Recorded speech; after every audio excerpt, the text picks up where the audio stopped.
Thanks for joining me. I'm really glad that you did join me for this video overview of the Module 3 short paper. Really, I like to think of this assignment as step one in your course project, and in fact, it is step one in your final course project. The draft that you submit in this module will be the draft for the first section of your final course project. While I really don't like talking about grades, I feel like I have to here. In fact, I want to stress that your course project is a big part of your final grade. So here's the nitty-gritty.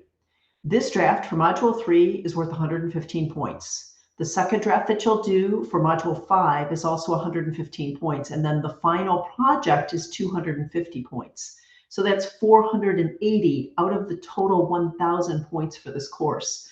That's a lot. That's why I'm so glad that you joined me for this update on what we're going to be doing with this particular draft. So the first step is getting started on that draft is to carefully review the project guidelines. You want to read through those guidelines. It describes each part of the assignment. So the guideline page gives you an introduction to the overall project. It tells you what you're going to submit, and it gives you links to some resources. It shows you the grading rubric. We're going to come back to that grading rubric in a few minutes, but let's go ahead and look at the topics that you have available. So when you click on Scenario Profiles on the Guidelines page, you're going to be taken to a PDF that describes the 3 scenarios you need to pick from. So there's one scenario for each of the 3 pillars of sustainability. The first scenario relates to business. It's specifically a mining company working to find a sustainable balance in their business. The second scenario focuses on the social pillar, specifically on a community organization with concerns about how equitable infrastructure repairs going on in the community are. And then the third scenario focuses on environmental quality, specifically on the concerns of a college environmental quality club related to indoor conditions in their college. So you want to carefully review each of the scenario profiles. Be sure to take care when you're picking that scenario because you're going to use that scenario for this draft for Module 3. You're going to use it again for the draft for Module 5, and then it will become your final project for Module 7.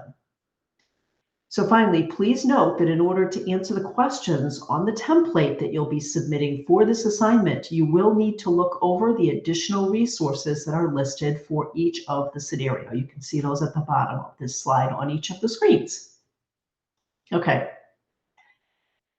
You're going to be submitting the same project template for the Module 3 project draft and the Module 5 project draft, and then your final version. So you're going to submit the actual template. Please use the project template.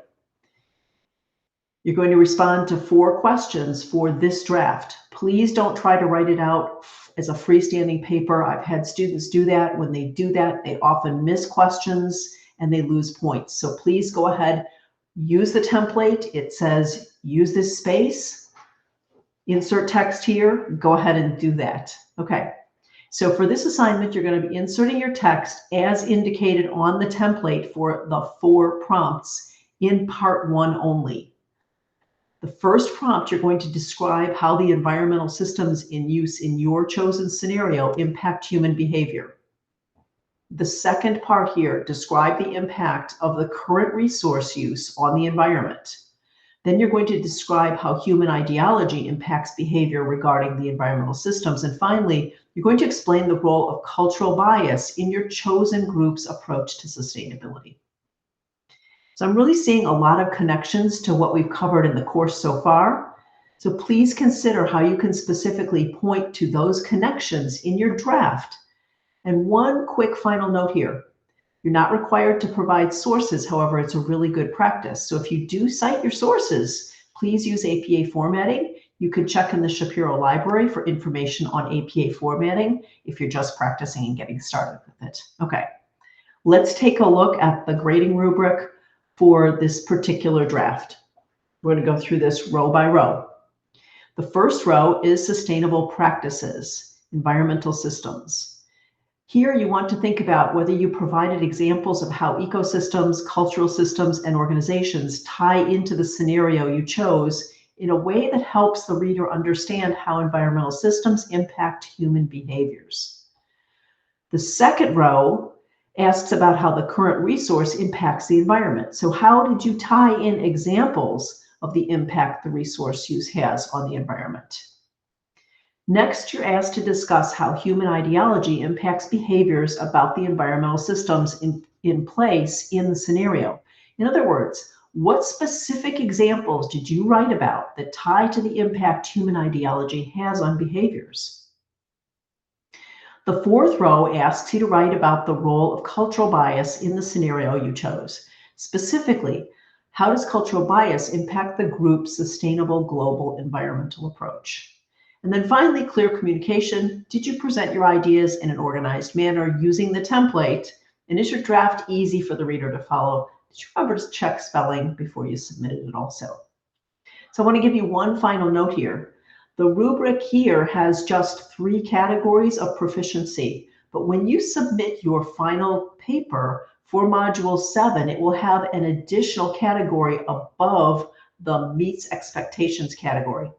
In order to score there on the final project, you will need to include examples that connect the scenario you chose with what we learned in the course. So please make sure for each of the 4 points that you're responding to here, you are including examples, connecting them to what we've learned in the course.